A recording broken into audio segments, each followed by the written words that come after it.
Hi mga kapraps, dito ako ngayon sa isang property na for sale. Dito po ito sa bayan ng Fami, Laguna. Isa itong farm lot.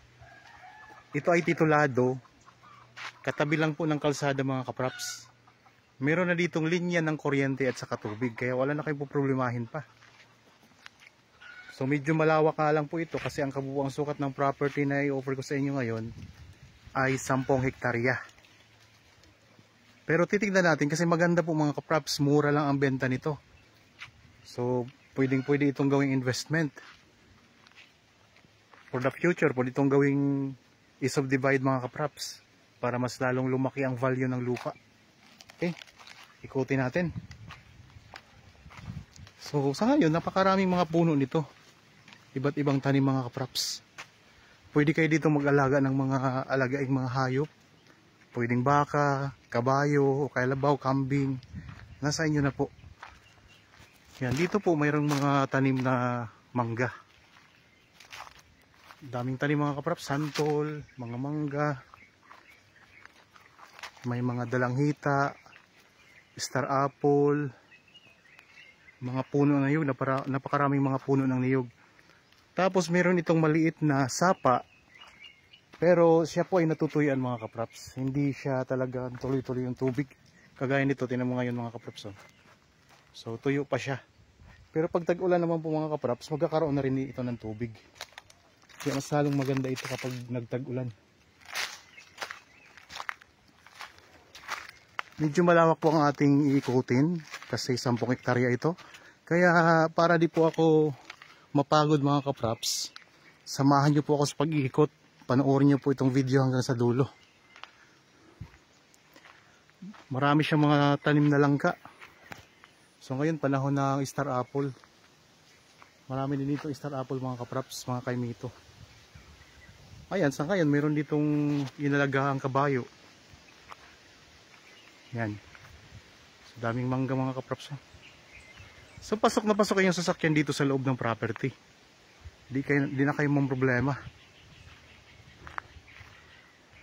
Hanggang doon sa pabundok mga kapraps, kasama po yan. So dito, patag na patag ang lupa. Oh. Ayan, kita nyo naman mga kapraps, patag na patag ang lupa dito.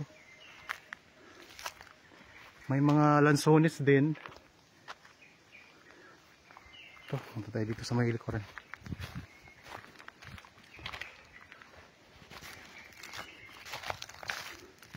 Tulad ng nabanggit ko kanina mga kapraps, meron itong 4 na titulo. Pero hindi po pwedeng isang titulo lang ang bibilhin nyo. Sabay-sabay po dapat. Hindi po mapayag yung may-ari. Gusto po ng may-ari na lahatan po ang pagbili.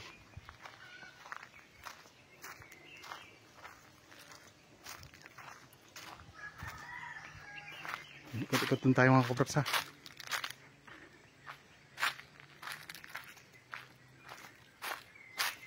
Dikit na dikit sa kalsada mga kapraps. Dito sa part na ito, ayan, may napakabakanding lupa mga kapraps. Walang mga tanim. So nasa inyo na kung gusto nyong taniman pa yan mga kapraps. Pwede rin kayo dito magtayo ng inyong bahay. Oh. Ayan, itong maliit na sapa, wala pa nga lang tubig ngayon. So ayan lang po ang kalsada. Ayan.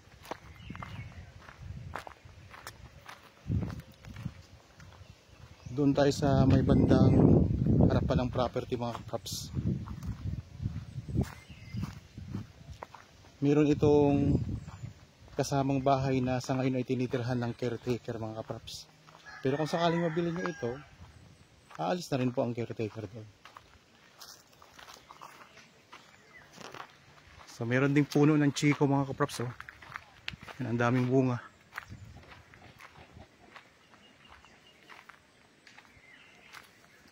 Maraming bunga ng chiko ah.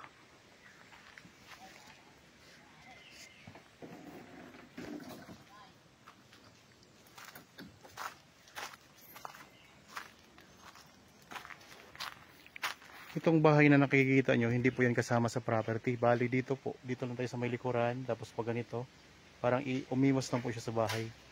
Iba na po kasi ang may-ari niya sa bahay mga kapraps. So pag ganyan, ayan ang kalsada. May mga kabayo dito. Tapos mayroon ding puno ng sampalok, oh. Ayan. Mga kaimito, daming kaimito dito. May guyabano, may dami ding mga lansones.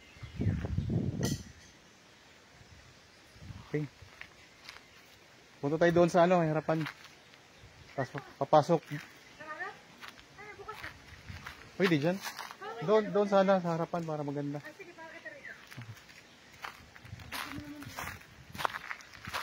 Okay, pasok tayo doon sa harapan. Baybayin natin tong kalsada mga kapraps. Ayan lang po ang property. So may nangunguha dito ng ano, kay Mito. Ayun, may bahay hinog pa, oh. So panahon kasi ngayon ng kay Mito mga kapraps, mga star apple. Ito, may mga bakod na siya. May mga halaman ng harapan.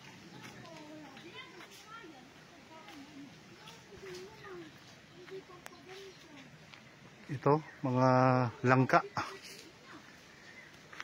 May mga bunga na yung langka, oh. So, busy-busy sila sa panguha ng mga star apple mga kapraps. Tapos meron din siyang ornamental na halaman ng kawayan mga kaprops, oh. Yan.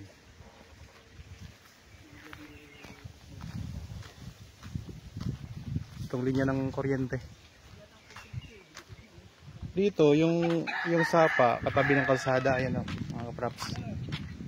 So pero dito banda mga kaprops, mayroon ng tubig. Ayan, may tubig na siya dito. Parang may bukal yata dito mga kaprops, kaya nagkaroon siya ng tubig.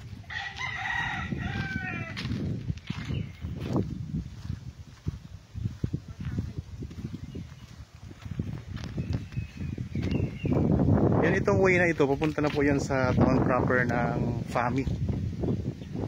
Itong direksyon na ito mga kaprops. Tapos ito yung harapan ng property. Yan, ayan po ang boundary niya, yung may bakod na yan ito. Yung may bakod na yan mga kaprops, yan po ang harapan, ang boundary. Hanggang dito. Yan. So, pasok po tayo. Yan, may mga halaman na magaganda sa harapan. Diyan ka na lang kuya, tanong mo. Diyan ka na lang. May mga lakban din yan. Ang daming mga puno ng mangga.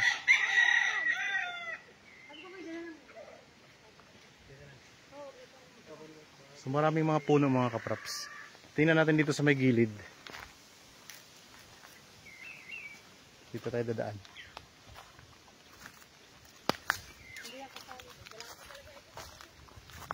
Yan, itong bakod na to, ito yung pinaka-boundary. Ang daming mga puno na ang lukban din dito mga kaprops, oh.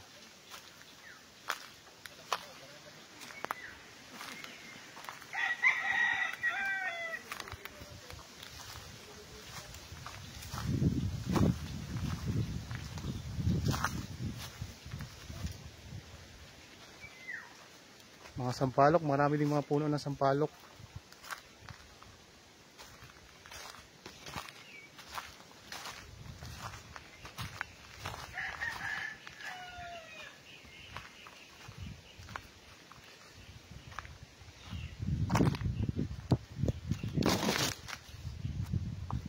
May malaking puno ng mangga,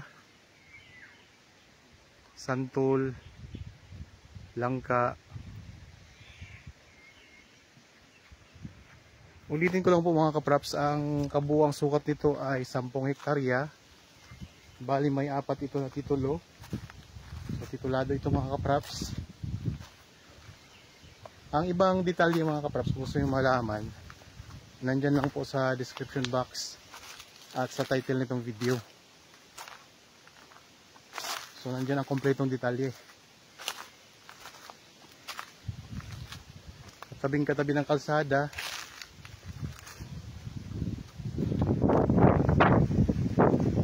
pasok na pasok yung sasakyan.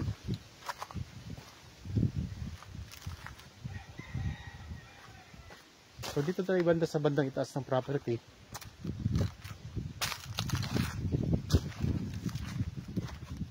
Tingnan natin kung anong meron dito matatanaw.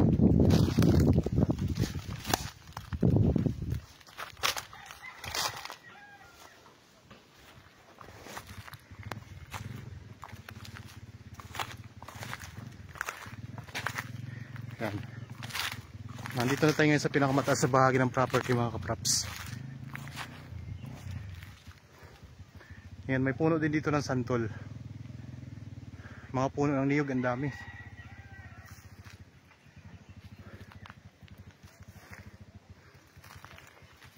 Tapos may mga bayabas, may mga guyabano.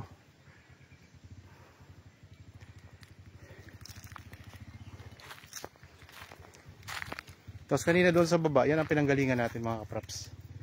Yung sa tabing kalsada, yung baba nito. So may income na ito mga kapraps kasi mga bunga ng niyog, mga buko, yun. Income na to, kagaya nito mga kapraps. Oh. Yan. Mga binibenta na po yan. Mga buko. Punta pa tayo dito sa may banda rito.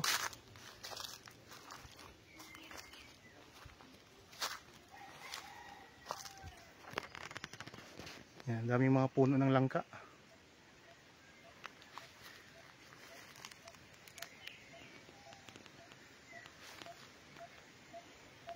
Tapos kaharap natin ay bundok.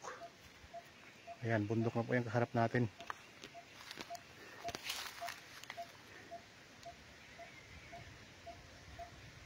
Okay. So ang presyo nito mga kapraps, makikita nyo dyan sa description box at sa title nitong video.